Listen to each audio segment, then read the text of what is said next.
प्यारे साथियों नमस्कार, कैसे हैं आप सब। आ जाइए, स्वागत है आप सबका। थोड़ा समय की अव्यवस्था हो गई थी थोड़ी सी, तो इससे समय नहीं मिल पा रहा था। तो अब मैंने कंटेंट जो है टीम से बोला कि 50 क्वेश्चन मुझे चाहिए, और जो आप जिसके लिए जानते हैं टेक्स्ट बुक को, वहीं से डायरेक्ट आपके पास ये कंटेंट जाया करेगा। सवाल पहला है, देखिएगा आज का सवाल पूछ रहा है कि केंद्रीय मंत्री नरेंद्र सिंह तोमर ने निम्नलिखित में से किस स्थान पर भारतीय चारागाह और चारा अनुसंधान संस्थान में बीज प्रसंस्करण और भंडारण सुविधा का उद्घाटन किया। आंसर क्या हो जाएगा आपका? झांसी, क्योंकि यहीं पर है चारा अनुसंधान संस्थान। आगे चलते हैं, क्वेश्चन देखिएगा। वर्ष 2011 की जनगणना के अनुसार उत्तर प्रदेश के निम्नलिखित में से किस जिले की साक्षरता दर सबसे अधिक है? साक्षरता दर लगभग 80.10% के साथ सबसे ज्यादा यहां पर। वहीं अगर श्रावस्ती की बात करते हैं तो श्रावस्ती में न्यूनतम है, श्रावस्ती में न्यूनतम है, याद रखिएगा, श्रावस्ती में न्यूनतम। अगला नेक्स्ट है, अगर हम बात करते हैं, इधर डिस्ट्रिक्ट दिया गया है, इंडस्ट्री दी गई है। पूछ रहा है कि कौन सी इंडस्ट्री कहां पर है। अगर हम शाहजहांपुर की बात करते हैं सिगरेट के लिए, कानपुर की बात करते हैं लेदर के लिए, फिरोजाबाद बैंगल्स के लिए, और बरेली की बात करते हैं मैच बॉक्स के लिए। मैच बॉक्स के लिए आंसर क्या हो जाएगा आपका? आंसर हो जाएगा सी, ध्यान रखिएगा, आंसर सी हो जाएगा। आगे, निम्नलिखित युग्मों में से सुमेलित कीजिए, वही हो गया इसका मतलब। आगे, निम्नलिखित में से किसे शेरे बलिया के रूप में जानते हैं? चित्तू पांडे के नेतृत्व में, आप लोग जानते होंगे, यहां 1942 में समानांतर सरकार का निर्माण किया गया था, समानांतर सरकार का निर्माण किया गया था। अगला सवाल देखते हैं, उत्तर प्रदेश का कौन सा महाजनपद अपने महीन सूती वस्त्रों के लिए जाना जाता था? सूती वस्त्रों के लिए आप जानते होंगे वत्स जिसकी राजधानी कौशांबी हुआ करती थी, जिसकी राजधानी क्या हुआ करती थी? कौशांबी। वस्त नरेश सुना होगा आपने। अगला, किस नगर को उत्तर प्रदेश का प्रवेश द्वार कहा जाता है? गेटवे ऑफ उत्तर प्रदेश, आप जानते होंगे गाजियाबाद के विषय में। अगर पूर्वी उत्तर प्रदेश का पूछता है तो पूर्वी यूपी का प्रवेश द्वार अगर आपसे पूछेगा तो क्या हो जाएगा? बाराबंकी। क्या हो जाएगा? बाराबंकी हो जाएगा, बाराबंकी, याद रखिएगा। अगला, 2014 में निम्नलिखित में से किस राज्य में लोकसभा की अधिकतम पद थे? तो आपको पता है उत्तर प्रदेश में सबसे ज्यादा। अगला देखते हैं, उत्तर प्रदेश और बिहार में पूरी की गई नमामि गंगे मिशन 2.0 परियोजनाओं के लिए कुल कितनी राशि आवंटित की गई थी? जो गंगा नदी के सफाई से संबंधित है, टोटल 920 करोड़ रुपए, 920 करोड़ रुपए की टोटल धनराशि प्रदान की गई थी, जिससे गंगा की सफाई हो सके। किस वर्ष उर्दू को उत्तर प्रदेश की दूसरी आधिकारिक भाषा, आप लोग जानते होंगे, 1989 में। पहली कब बनी थी? 1950 में। 1968 से हिंदी को अनिवार्य कर दिया गया था, हिंदी को अनिवार्य किया गया था। उत्तर प्रदेश में मध्य पाषाण युग संस्कृति के साक्ष्य कहां से मिले हैं? तो आपको पता होना चाहिए, मिर्जापुर से मध्य पाषाण युगीन साक्ष्य आपको यहां से मिले हैं। जबकि कोल्डीवा की बात करते हैं बच्चों, तो कोल्डीवा ये कब का है? कोल्डीवा की अगर बात करते हैं तो ये नवपाषाण काल का, क्योंकि यहां से आपको मिला होगा चावल। उत्तर प्रदेश में कितने महाजनपद? तो हम कहते हैं 8 महाजनपद थे टोटल। कितने? 8 महाजनपद थे टोटल। भारत में कितने? टोटल भारत में 16 महाजनपद थे। आगे, उत्तर प्रदेश के संदर्भ में निम्नलिखित कथनों पर विचार कीजिए। आयुर्वेद महोत्सव 2023 में आयोजित किया गया था, कहां पर? झांसी में। ताज महोत्सव 2023 में प्रदेश की राजधानी लखनऊ में।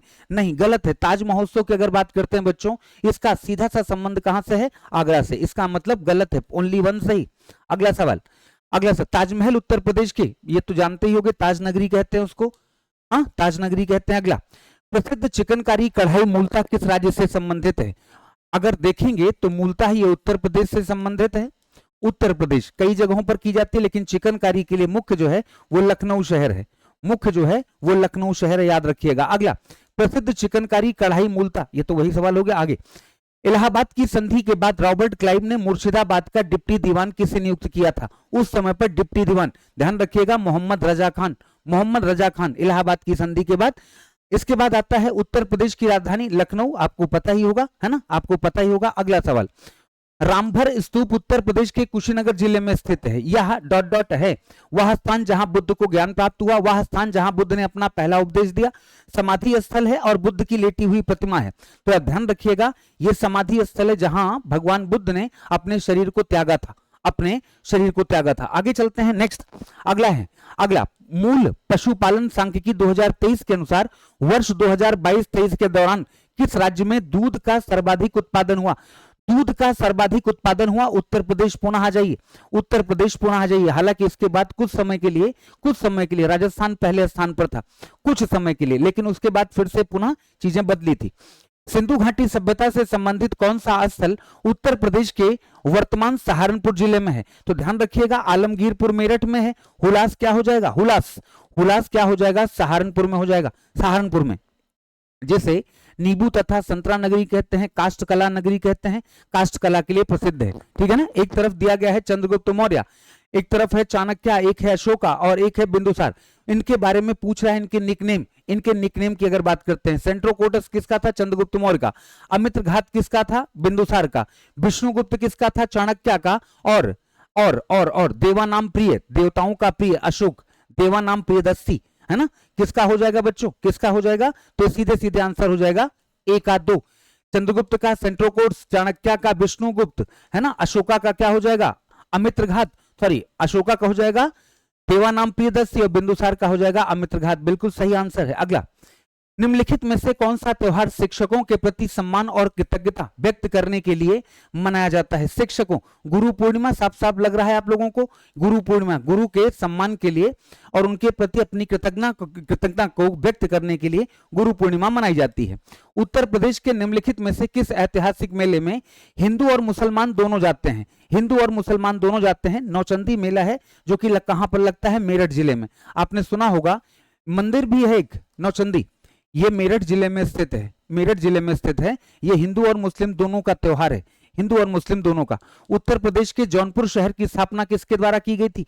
जौना खां की याद में, फिरोज शाह तुगलक उसके चचेरे भाई के द्वारा जौना खां की याद में इसको किया गया था। आगे, इलाहाबाद स्तंभ लेख निम्नलिखित में से किस गुप्त शासक से संबंधित है? जो इनकी विजय की उल्लेख, मतलब इनके 5 चरणों में इन्होंने पूरे भारत पर विजय हासिल की थी, जिसको भारत का नेपोलियन कहा जाता है, समुद्रगुप्त। इनके बारे में आप लोगों ने सुना होगा, इसे भारत का नेपोलियन कहा जाता है, भारत का नेपोलियन कहा जाता है, भारत का नेपोलियन कहा जाता है, याद रखिएगा प्यारे बच्चों। आगे, उत्तर प्रदेश में निम्नलिखित में से किस मंदिर के लिए बजट 2023-24 में कुल 50 करोड़ रुपए की धनराशि आवंटित की गई थी? किस मंदिर के लिए धनराशि आवंटित की गई? ध्यान रखिएगा, हम बात करते हैं शाकंभरी देवी मंदिर, जो कि कहां पर है, सहारनपुर जिले में, जो कि सहारनपुर जिले में है। और कहा जाता है यहां इसी नाम से मेला भी लगता है, इसी नाम से यहां मेला भी लगता है, यहां मेला भी लगता है, मेला भी लगता है, याद रखिएगा। आगे चलते हैं प्यारे बच्चों। उत्तर प्रदेश के उत्तर वैदिक काल की प्रमुख नदियां कौन सी हैं? अगर हम उत्तर वैदिक काल की बात करें, इसका मतलब है कि वैदिक काल के बाद अगर देखेंगे गंगा और सरस्वती। जबकि अगर हम वैदिक काल की बात करते हैं, जो वैदिक काल है, वैदिक काल में देखेंगे बच्चों तो सिंधु सबसे महत्वपूर्ण नदी है, सिंधु सबसे महत्वपूर्ण नदी है। सबसे ज्यादा बार उल्लेख अगर किसी नदी का हुआ है तो सिंधु नदी का हुआ है। आगे चलते हैं। इलाहाबाद में 1857 में विद्रोह में नेतृत्व किसने किया था? आप लोगों ने सुना होगा, मौलवी लियाकत अली। मौलवी लियाकत अली यहाँ के प्रमुख नेता हुआ करते थे, जिनके नेतृत्व में इलाहाबाद में।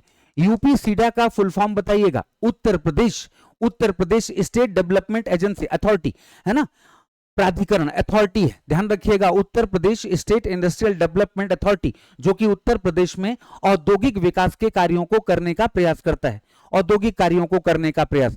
काशी 16 महाजनपदों में से एक था, जिसकी राजधानी वरुणा और 80 नदियों के नाम पर, वरुणा प्लस 80 नदियों के नाम पर इसका नामकरण किया गया था। वरुणा और 80, वाराणसी। आज के सवाल बहुत बेसिक से रखे, है ना, वरुणा और 80 नदियों के नाम पर। आगे, 1994 में चंदावर के युद्ध में मोहम्मद गोरी ने किसे पराजित किया था? जानते होंगे, उस समय पर गहड़वाल वंश का राजा था जिसका नाम था जयचंद। 1991-92 में किसके, पृथ्वीराज चौहान के साथ लड़ा था, उसके बाद जयचंद के। अगला सवाल है, चंद्रप्रभा वन्यजीव अभ्यारण्य उत्तर प्रदेश का प्रमुख वन्यजीव अभ्यारण्य है, निम्नलिखित में से कहां पर अवस्थित है? अगर आपसे पूछा जाए कहां पर अवस्थित है तो चंदौली जिले में। आप जानते होंगे यूपी का पहला है, 1957 में बना, 1957 में। अगला, 5 सितंबर 2020 को उत्तर प्रदेश के कितने शिक्षकों को राष्ट्रीय शिक्षक पुरस्कार प्रदान किया गया? कितने को? तो 3 को, ध्यान रखिएगा 3 को। मैं जानबूझ के थोड़े से प्रश्न पहले के रखा हूं क्योंकि इस तरह के सवाल आप लोगों के यहां बनते हैं, तो मैंने स्पेशली कहा था कि थोड़ा पीछे के सवाल रख देना, 2-3 साल पहले के। पिछली बार देखा होगा जो कांस्टेबल का पेपर हुआ था उसमें 2016 के बहुत सारे फैक्ट पूछे गए थे, ठीक है ना। आगे चलते हैं। आगरा में प्रसिद्ध मोती मस्जिद का निर्माण, मोती मस्जिद शाहजहां के द्वारा करवाया गया था, शाहजहां के द्वारा करवाया गया मोती मस्जिद। आगरा, दिल्ली की जामा मस्जिद भी इसी ने बनवाया था और वहां की मोती मस्जिद। आगे, निम्न में से कौन सा पद तहसीलदार पद पर शीर्ष होता है ना, तहसील स्तर पर शीर्ष पर होता है। तो सीधी सी बात है भाई, अगर हम बात करते हैं सब डिस्ट्रिक्ट मजिस्ट्रेट जिसको कहा जाता है एसडीएम, एसडीएम जो पीसीएस के थ्रू भरे जाते हैं, जो पीसीएस के थ्रू भरे जाते हैं, और इसकी परीक्षा उत्तर प्रदेश राज्य क्या कहते हैं UPPRB, sorry UPPSC, public service commission Uttar Pradesh का। निम्नलिखित में से किस युद्ध में दारा शिकोह अंततः औरंगजेब से उत्तराधिकार का युद्ध हार गया था, और कहा जाता है इसी के बाद बैटल ऑफ सामूगढ़, इसी के बाद इसकी गर्दन को काटकर इसे दफना दिया गया था दिल्ली में ले जाकर, और उसके गर्दन को इसके पिताजी को शाहजहां को भेजा गया था। उत्तर प्रदेश सरकार पर 24 दिसंबर 2012 के कार्यालय के समान आसान पहुंच के लिए उद्योगपति को मुद्दा पत्र और औद्योगिक संघों का फैसला किया गया था। इस कार्ड का नाम क्या है, इस कार्ड का नाम क्या है जिससे उद्योगपति आसानी से मुख्यमंत्री कार्यालय तक पहुंच सके और अपनी जो भी उनकी मांग है उसको कर सके, जिससे उत्तर प्रदेश में इंडस्ट्री का विकास तेजी से हो सके। अगला, प्रसिद्ध स्वतंत्रता सेनानी और क्रांतिकारी अशफाक उल्लाह खां के नाम पर उत्तर प्रदेश मंत्रिमंडल ने में एक प्राणी उद्यान कहां पर, गोरखपुर में। आपने सुना होगा गोरखपुर, ये यूपी का तीसरा, लखनऊ, कानपुर और गोरखपुर, 3 ही जगहों पर हमारे यहां चिड़ियाघर है। उत्तर प्रदेश बजट 2023-24 के संदर्भ में निम्नलिखित कथनों पर विचार कीजिए। ये सवाल काट दीजिएगा बेटा, ये सवाल काट दीजिएगा, है ना, बहुत पुराना डाटा है ये, ठीक है। चलिए इधर चलते हैं। राज्य ललित कला अकादमी लखनऊ, उत्तर प्रदेश संगीत नाटक अकादमी लखनऊ, भारतीय नृत्य अकादमी लखनऊ और अयोध्या शोध संस्थान अयोध्या, इन सब के बारे में पूछ रहा है कि इनका कब कब, है ना, इनका कब कब इनकी स्थापना हुई। तो ध्यान रखिएगा बच्चों, अगर हम बात करते हैं राज्य ललित कला अकादमी की, एक ही अगर बात करते हैं इसकी स्थापना कब हुई थी, एक ही स्थापना कब हुई थी 1962 में, और कहा जाता है ये सबसे पुराना संस्थान है, ये सबसे पुराना संस्थान है। इससे भी पुराना एक संस्थान और है जिसे हम लोग कहते हैं भरतखंडे संगीत संस्थान। वो भी कहां पर है, वो भी कहां पर है, वो भी लखनऊ में ही स्थित है। अगला, उत्तर प्रदेश में न्याय पंचायतों की कुल संख्या कितनी है, न्याय पंचायतें कितनी हैं? अगर हम पूरे उत्तर प्रदेश के स्तर पर देखें तो 8,135 टोटल हैं। आगे, मिड डे मील योजना उत्तर प्रदेश में कब लागू की गई, जिसके माध्यम से एक टाइम का खाना प्रत्येक बच्चे को प्राथमिक स्तर पर, जो प्राथमिक स्तर पर पढ़ाई कर रहे हैं उनकी बात कर रहे हैं, 1995 से इसके देने की शुरुआत की गई। अगला, जुलाई 2018 की स्थिति के अनुसार उत्तर प्रदेश में सबसे लंबी ऊंचाई वाली सड़क कहां से कहां तक फैली हुई है? उत्तर प्रदेश में सबसे अधिक ऊंचाई वाली सड़क अगर बात करते हैं बच्चों तो यह कहा जाता है उत्तर प्रदेश गेट से गाजियाबाद में राजनगर एक्सटेंशन तक, यह सबसे ऊंचाई पर स्थित रोड है। आगे चलते हैं। उत्तर प्रदेश में भरतखंडे संगीत संस्थान अभी बताया सबसे पुराने संस्थान है, कहां पर है? लखनऊ में स्थित है। आगे, उत्तर प्रदेश भारतीय संघ के कितने राज्यों के साथ अपनी सीमा बनाता है? अगर हम राज्यों की बात करते हैं प्यारे बच्चों तो 8, एक केंद्र शासित प्रदेश है। दिल्ली की अगर बात करते हैं तो दिल्ली एक केंद्र शासित प्रदेश है, याद रखिएगा, केंद्र शासित प्रदेश। अगला, Motilal Nehru regional engineering college Uttar Pradesh के निम्नलिखित में से किस जिले में स्थित है? मोतीलाल नेहरू, प्रयागराज, जिसको हम लोग MLNIT कहते हैं ना, MLNIT, मोतीलाल नेहरू। यूपी में चमड़े के व्यवसाय का प्रमुख केंद्र कौन सा है? वैसे 3 है, उन्नाव, आगरा और कानपुर। यहां एक ही विकल्प दिया हुआ है, इसका सीधा सा मतलब हो गया Kanpur is the right answer. आगे, ब्रैकेट या जिसको कहते हैं जरी वस्त्र, किसके लिए, कहां के लिए? तो यहां 2 चीजों के लिए, 2 के लिए प्रसिद्ध है, लेकिन हम इसकी बात करें वाराणसी, क्योंकि ब्रैकेट जरी वस्त्र यह कहा जाता है खासकर सिल्क के ऊपर, यहां सिल्क जिसे कहते हैं रेशमी साड़ियों के लिए। निम्नलिखित में से किस जिले में राष्ट्रीय राजधानी क्षेत्र NCR के 23वें जिले के रूप में शामिल किया गया था? कौन सा था? तो शामली था बच्चों, शामली यूपी का 8वां जिला था, यूपी का 8वां जिला जो शामिल किया गया एनसीआर में हरियाणा, राजस्थान और उत्तर प्रदेश के जिलों को इसमें सम्मिलित किया गया है। इसमें जिलों को सम्मिलित किया गया है। फरवरी 2022 में निम्नलिखित संगठन में के वैज्ञानिकों की एक संयुक्त टीम ने उत्तर प्रदेश के प्रयागराज और विंध्याचल के बीच 100 किलोमीटर से अधिक दूरी के बीच क्वांटम की कुंजी डिस्ट्रीब्यूशन लिंक का सफलतापूर्वक प्रदर्शन किया। वो कौन सी संस्था है? तो जिसे कहते हैं डीआरडीओ, डीआरडीओ के द्वारा, और साथ ही साथ इसमें Indian institute of technology IIT, इनके द्वारा, इन दोनों के साथ मिलकर यह फैसला किया गया, ये काम किया गया फरवरी। हाँ, उसके बाद अगला, ओके वही सवाल है। तो उत्तर प्रदेश राज्य में परीक्षा बांध किस नदी पर बनाया गया है? आप जानते होंगे बेतवती इसका पुराना नाम था। यमुना की सहायक नदी है, इसका नाम बेतवा। यमुना की सहायक नदी है केन और बेतवा, इनको लिंक करने की परियोजना भी चलाई जा रही है। थैंक यू सो मच, आपके लिए इतना ही आज के 50 प्रश्न रहे। एक चीज और आप लोगों से पूछनी थी, है ना, एक चीज और आप लोगों से पूछनी थी। अगर 30 दिन के लिए है ना, 30 टेस्ट पेपर जो टेक्स्ट बुक बनाता है ना, टेक्स्ट बुक बनाता है, आपको एप्लीकेशन पर डेली कराए जाएं, एप्लीकेशन पर, है ना, एप्लीकेशन पर 30 दिन के लिए कराए जाएं। और देखो भाई, वो भी कंपनी है तो ऐसे तो चलता नहीं है, वो कहेंगे सर इसके लिए हम, दरअसल ये हुआ कि बहुत महंगे कोर्सेज थे टेक्स्ट बुक के, तो मैंने और भी बाकी शिक्षकों ने कहा कि बच्चों के लिए कुछ ऐसा, तो कितनी फीस हो अगर कि 30 दिन आप लोगों को 30 टेस्ट पेपर, वो भी टेक्स्ट बुक के बने हुए, जो उस सब्जेक्ट का टीचर है, उस सब्जेक्ट का टीचर आपको वो पढ़ाए डेली। कितनी प्राइस हो इसकी, आपके हिसाब से क्या लगता है इसकी कितनी प्राइस होनी चाहिए? आप बताना, उसके हिसाब से मैं आगे कन्वे कर दूंगा कि हाँ बच्चे इतना कह रहे हैं कि अगर इतना हो जाए, है ना। हाँ, और ये है, कोशिश रहेगी कि उससे बाहर कुछ ना जाए आपके पेपर में, ना हिंदी का, ना रीजनिंग का, ना मैथ का, ना जीएस का, है ना। सब अपने अपने टीचर जो हैं, वो पूरी टीम जो बैठती है हमारी कंटेंट टीम, उससे बातचीत करके और पूरा निचोड़ 1 महीने का, है ना, 1 महीने में पूरा निचोड़, जिससे आप 8 तारीख को परीक्षा दे के बाहर निकले तो दिखाएं कि हाँ ये पेपर पढ़ाया गया था, हमें ये क्वेश्चन पढ़ाए गए थे। थैंक यू सो मच, शाम को मिलते हैं।